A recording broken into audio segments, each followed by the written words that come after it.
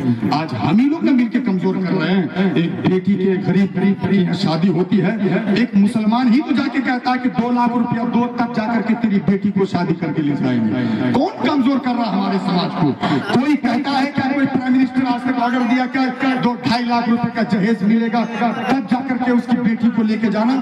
کوئی نہیں کہتا۔ ایک مسلمان کو کمزور کرنے والا مسلمان ہے۔ تو آپ اسلامی تعلیمات سے جڑیے، اپنے آپ کو جوڑیے۔ آپ کی بچی بڑی ہو گئی، کوئی بات نہیں، یہ علماء کرام جس طرح سے کل خدمت کر رہے تھے آج بھی آپ کی خدمت کریں گے۔ آپ ٹائم سے اسکول بھیجیے اور اسی میں سے ٹائم نکال کر کے، اگر اسکول کا ٹائم 10 بجے